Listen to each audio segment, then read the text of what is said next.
Welcome to our YouTube channel. If you're new here, don't forget to hit that subscribe button for more awesome videos. So what would you do if you found yourself stranded in the wilderness with only the gear on your back to survive? It's a chilling thought, isn't it? But fear not, because the right survival gear can significantly boost your chances of facing the elements head-on and making it out unscathed. Let's start with the basics: multi-tools, knives, and fire starters. A multi-tool is like a Swiss Army knife on steroids. It's a compact device that houses a variety of tools, from knives and screwdrivers to can openers and wire cutters. A jack of all trades, giving you the flexibility to tackle a wide range of tasks with one handy gadget. Next up, we have knives. A good survival knife is worth its weight in gold. It can help you prepare food, cut through dense vegetation, and even serve as a weapon in a pinch. When selecting a knife, look for one that's sturdy, sharp, and easy to handle. Fire starters are also crucial to survival. They can provide warmth, cook food, and signal for help. Traditional options include matches and lighters, but there are also more advanced alternatives like ferro rods and fire pistons. Now let's talk about navigation. If you're lost, a compass or a GPS unit can be your best friend. They can help you find your bearings and move in the right direction. But remember, these tools are only as good as your ability to use them, so make sure you're familiar with the basics of navigation before heading out. Next, we have shelter supplies like tarps, tents, and sleeping bags. These items can protect you from the elements, provide a comfortable place to sleep, and even serve as a temporary home if necessary. Water purification systems and food gathering tools are also key. Clean water is essential for survival, and a water purification system can make unsafe water drinkable. As for food gathering, tools like fishing lines, traps, and nets can help you secure a meal when there's no supermarket in sight. With these tools in your survival kit, you're already one step closer to making it out alive. Fire is one of the most essential survival elements, but how well can you start one under less than ideal conditions? Let's dive into the art of fire starting. Starting a fire is more than just striking a match. It's about understanding the tools at your disposal and how to use them effectively. Traditional fire starters like flint and steel, matches, and lighters have been used for centuries. These methods rely on a spark or a flame to ignite tinder, creating a fire. Flint and steel in particular is a reliable method that works even when wet, making it a valuable tool for any survival kit. In the realm of advanced fire starters, we have tools like ferro rods and fire pistons. A ferro rod is a man-made metallic material that showers sparks when scraped by a rough surface or a sharp object. Fire pistons, on the other hand, use the principle of rapid compression of air to ignite a piece of tinder. Don't have a fire starter on hand? No worries. You can make your own.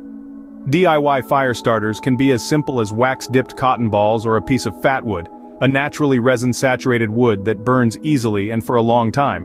But starting a fire isn't just about the tools. It's also about adapting to your environment. In damp conditions, dry your tinder as much as possible before attempting to light it.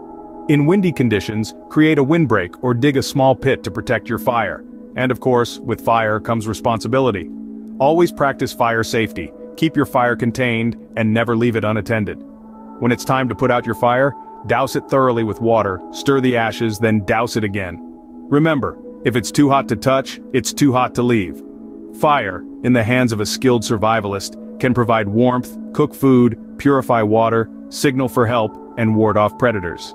Mastering fire could mean the difference between life and death in a survival situation. A good blade can be a lifesaver in the wilderness, but what kind of cutting tool is best for survival?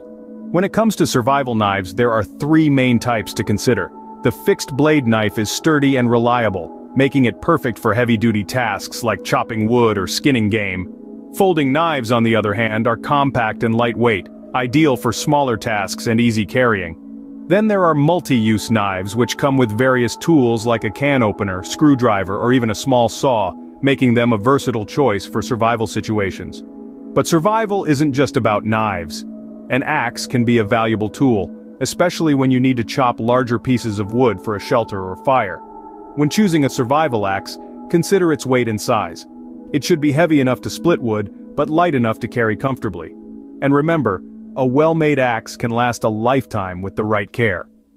Speaking of saws, they are your go-to tool for precision cutting. Wire saws are lightweight and portable, perfect for cutting branches and small logs.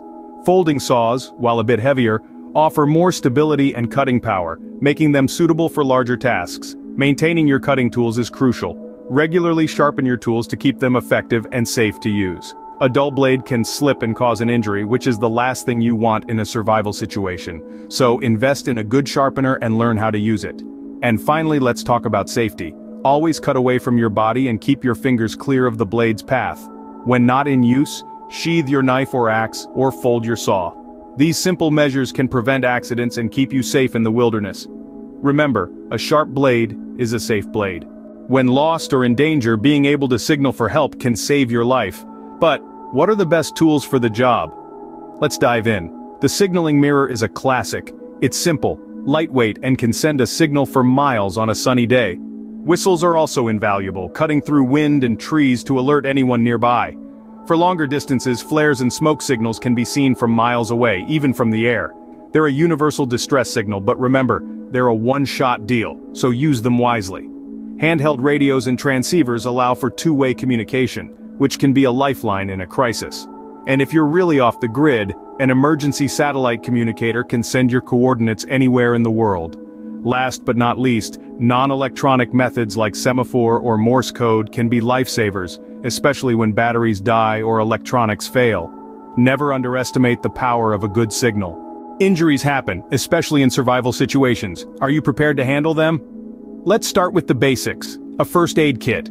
It's the cornerstone of any survival gear. It should contain essentials like bandages, antiseptic wipes, tweezers, medical tape, safety pins, and pain relievers. But remember, a first aid kit isn't a set-it-and-forget-it item. Regularly check your kit to replace expired or used items. Now let's step up a notch to specialized survival medical kits. These kits are designed for more severe situations and include items such as quick clot agents, trauma pads, and even emergency blankets. Having one of these could mean the difference between life and death in a dire situation. But what if you're faced with a situation that requires stitching? This is where emergency stitching and wound care tools come in. Having a suture kit or a skin stapler can be invaluable. These tools can help close large wounds and prevent further infection. Of course, these should only be used if professional medical help isn't available. In some cases, nature itself provides remedies. Many plants have medicinal properties that can help alleviate pain, fight infection, or reduce inflammation. Knowledge of these herbal remedies and the ability to identify beneficial plants could be a lifesaver. Finally, we can't forget about tools for immobilizing injuries. Splints and tourniquets are essential to handle broken bones or control severe bleeding.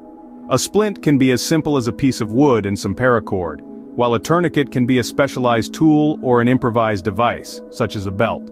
Remember, having the tools is only half the battle. Knowing how to use them effectively is just as important. Consider taking a first aid course or a wilderness medicine class.